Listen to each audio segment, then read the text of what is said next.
Hello everyone. Today we are going to meet with a very enthusiastic parent जिनके बच्चे ने अभी therapies complete की है and he is going to a regular school and doing very well over there. Parents को school से बहुत अच्छा feedback भी मिल रहा है. So they are here with us. I would like to introduce with all of you with Mrs. Kanika. So Kanika जी, आप मुझे बताइए कि आपकी जर्नी के बारे में, आरव के साथ आपकी जर्नी कैसे कैसे रही, क्या क्या चीज़ें रही। सो फर्स्ट ऑफ ऑल तो ड्यूरेशन पता ही नहीं चला कि जैसे कि इसमें कोई डेवलपमेंट इश्यूज आ रहे हैं। तो इनिशियली तो ऐसा होता है कि बच्चे तो अपने इंटरेस्ट में रहते हैं, नहीं बोलते हैं, और लड़के तो लेट बोलते हैं, ऐसे ऐसे करके था। तो देन इवेंचुअली क्या हुआ कि बाय गॉड ग्रेस बोलूँगी कि इसको एक बार ऐसा सिजर्स आए जो कि हमें न्यूरोलॉजिस्ट के पास जाना पड़ा, और उन्होंने हमें बोला कि आपके बेटे में हमें कुछ डेवलपमेंट इश्यूज नज़र आ रहे हैं। तो डेवलपमेंट इश्यूज हमें तब भी समझ नहीं आया कि क्या होता है, क्योंकि तब तक हम इंट्रोड्यूस नहीं थे कि ऐसे न्यूरोकेयर करके भी कोई सेंटर्स होते हैं जहाँ पे बच्चों की डेवलपमेंट पे भी काम होता है। तो हमें उनसे पता चला, तो हमने एक बार ही कहीं एक सेशन लिया कि हम अपने बच्चे के बारे में बताएं। तो वो ऑनलाइन सेशन था, but we were not satisfied with the session.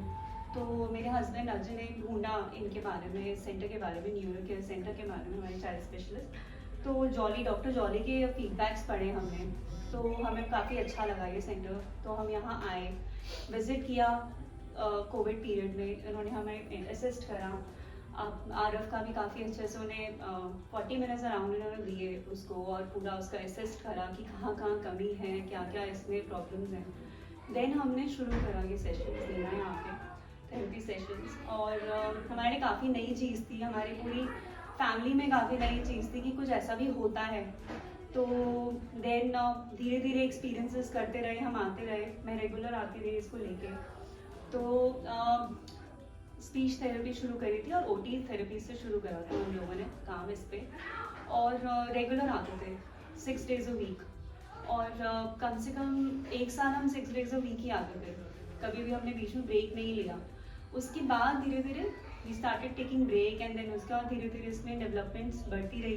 Group sessions भी लिए, और ग्रुप सेशन से भी काफ़ी अच्छा इस पर बेनिफिट हुआ, क्योंकि स्कूल्स बंद थे कोविड पीरियड में, स्कूल्स नहीं थे, तो ऑनलाइन स्कूल कॉन्सेप्ट हमें समझ नहीं आ रहा था। तो हमने यहीं से ही अपना नर्सरी का करिकुलम यहाँ पे कंप्लीट करा, इनके स्टाफ के हेल्प के साथ। तो मेरा तो ओवरऑल एक्सपीरियंस ये है कि 1.5 year में मेरा बेटा तो बहुत नॉर्मल हो गया, कि लाइक ऐसा है कि ग्रुप में जा सकता है, मिल सकता है, बात कर सकता है। तो उस टाइम पे क्या क्या प्रॉब्लम्स आ रही थी आपके बच्चे में?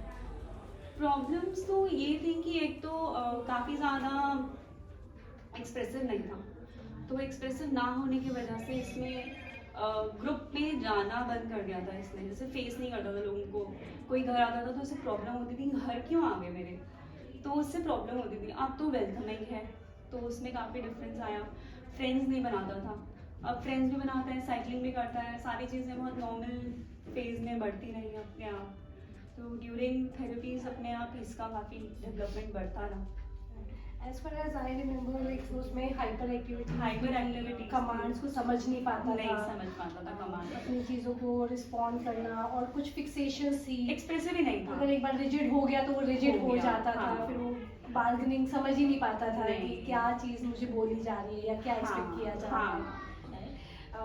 ओवरऑल ड्यूरेशन क्या रहा इसकी थेरेपीज का? रेगुलर तो हम लोगों का 1.5 year हम रेगुलर ही आए हैं। उसके बाद से हम लोग थोड़ा सा कम हुआ हमारा सेशंस, तो अब 1.5 year regular. And what are the ups and downs between this period? Ups and down में तो ये रहा कि ड्यू टू कोविड हमें काफ़ी प्रॉब्लम्स क्रिएट होती हैं, क्योंकि बच्चों को कोई भी सोशल लाइफ नहीं रही थी। तो यहाँ आके एटलीस्ट हम सब सोशल हो पाए, मैं और पेरेंट्स से मिल पाई, उनसे उनकी प्रॉब्लम डिस्कस कर पाई, अपनी एक्सप्रेस कर पाई। इसको भी अपना पीयर ग्रुप मिला यहाँ पे। टीचर्स इतने अच्छे थे कि अंडरस्टैंड करते थे। हर दिन का एक नया फेज होता था, हर दिन का एक नया चैलेंज होता था। कभी कभी कार से उतर के ही नहीं आता था तो गोदी में लेकर आती थी। तो बट ये है कि हाँ, कभी कभी दिन में 2 बार भी आती थी, बट ये था कि वर्थ इट। अब आप कितना सेटिस्फाइड हो? अब आपको क्या लगता है कि लाइक अब आपके बच्चे में कितने चेंजेस हैं और कितना सेटिस्फाइड? काफ़ी चेंजेस हैं। अब ये है कि बैठ के सुन लेता है सारी बातें, अंडरस्टैंड करता है और एक्सप्रेसिव है सब चीज़ों में, मतलब टोटल सेटिस्फाइड हूँ। आई कांटेक्ट बढ़ गया। आई कांटेक्ट पहले तो बिल्कुल भी नहीं था, जब हम मिले थे तब तो देखता ही नहीं था। तो एक बहुत मेन चीज़ है, हमें पता नहीं था, मैं सच बोल रही हूँ कि हमारी आसपास की किसी भी फैमिली को पता नहीं था कि कुछ ऐसा भी होता है। मुझे आने के बाद पता चला कि अच्छा हम स्पीच पे भी काम कर सकते हैं, इसकी मसाजेस भी होती हैं, इसके ऐसे भी होता है, फिर ओटीज में ऐसी एक्सरसाइज होती है जिनसे बच्चे में इतनी डेवलपमेंट, कंसंट्रेशन, सिटिंग, सब चीज़ों में काम होता है। मुझे ये सारी चीज़ें पता ही नहीं थी, तो इधर आने से इसके साथ साथ मेरी भी नॉलेज बढ़ी है। एंड थैंकफुली ये अच्छा हुआ कि मैंने ये एक्सपीरियंस करा। तो That's a great thing said कि अच्छा हुआ कि मैंने एक्सपीरियंस किया, मतलब हर कोई बिकॉज आई कैन नहीं समझ नहीं, पाता। बट बिकॉज क्यों, क्योंकि मेरे आसपास अगर कुछ ऐसा मुझे दिखेगा तो I am not make my self, मतलब यू नो मैं म्यूट नहीं रह सकती, मैं बोलूँगी। Exactly. तो मैं बताती हूँ कि नहीं आप ऐसा भी कर सकते हो, इट्स नथिंग। मैं कहीं पे मैंने छुपाया नहीं होगा इसके बारे में। And what is your take for other parents, other fellow parents कि वो अगर आप उनको कुछ गाइडेंस देना चाहें? Early intervention is always help, कि जैसे जल्दी पता चल जाए, जल्दी आप एक्सेप्ट कर लो इस चीज़ को तो अच्छा होगा। इट्स ओके होता है, बिकॉज आपकी इतनी सारी मेहनत है, उसके पीछे आपके इतने सारे कॉम्प्रोमाइजेज हैं, जिस आपने अपनी जॉब छोड़ी और बहुत सारी इस तरह की चीज़ें हैं जो कि इमोशंस बन के सामने आ जाते हैं। So please continue. तो पेरेंट्स के लिए ये कि आफ्टर ऑल हमें अर्न करने से बेटर है कि हम लोग ये सोचें कि हम कितने अच्छे से उसे इंजॉय करें।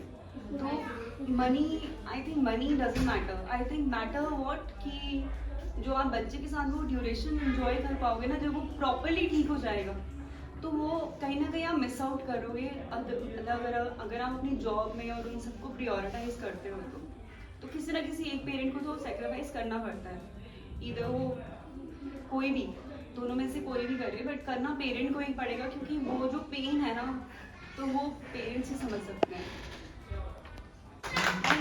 Cheers for Anna! All is in well that ends well.